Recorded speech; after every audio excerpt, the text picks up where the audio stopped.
It's 8:30. Good morning. I'm Ian Crouch with Hunter News. A man out on parole is back behind bars accused of several stealing and fraud offences in Newcastle over the past week.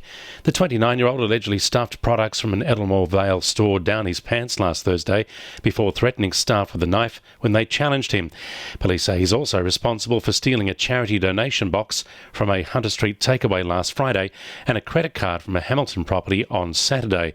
The man was arrested in Newcastle West yesterday. He's been refused bail to face court next week, charged with a range of offences.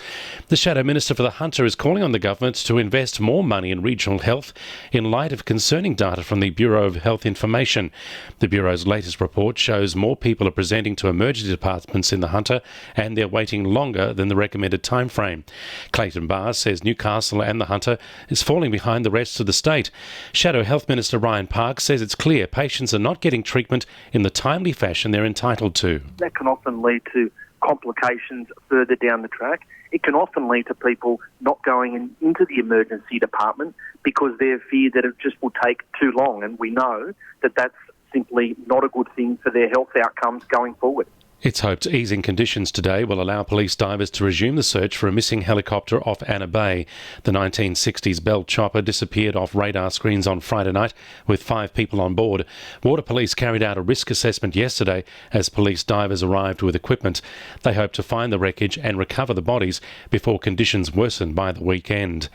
The Hunter's Westpac Rescue Helicopter Service believes its Broadmeadow base can coexist with the proposed Knights Centre of Excellence. The service has lodged an objection to the centre in its current form, arguing the District Park development could impact on post-maintenance helicopter hover tests, while dust raised during construction could impact on the engines of choppers. However, Service Chief Executive Richard Jones says they support the Centre of Excellence and are working with the Knights on minor changes to the plans to accommodate their needs. It's hoped an ambulance module allocated to Maitland will reduce critical wait times for residents.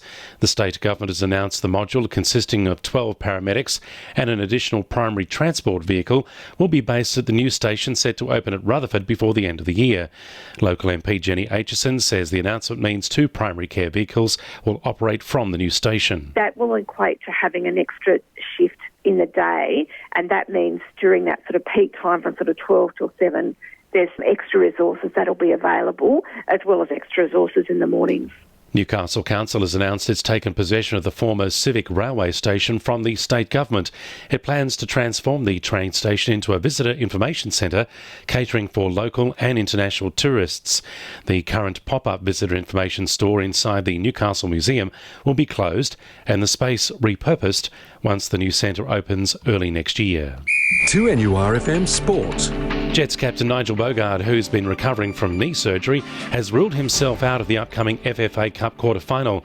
Bogard has made the call to ensure he's ready to go for Game 1 of the A-League, and he's confident in whoever takes on his role for the ensuing final. I saw the surgeon this week and given the all clear, and now it's just a matter of making sure I'm kind of ready for round 1. It'll be a challenge, but confident whoever takes the park in that spot. Merewether United Football Club has opened expressions of interest for their Women's Premier League head coaching position.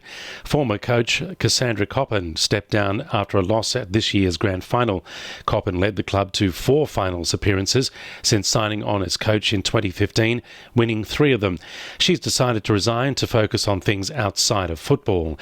And incoming Knights coach Adam O'Brien has appointed former Canberra Raiders head coach David Furner to be the assistant coach for next season. He brings a great deal of experience to the table, playing in more than 200 NRL games himself and coaching over 100 at the Raiders. Furner has signed a 3-year deal. And the winning numbers in Wednesday Lotto are 3, 35, 41, 33, 1 and 11, and the supplementaries are 23 and 13. 2NURFM News Time, 26 to 9.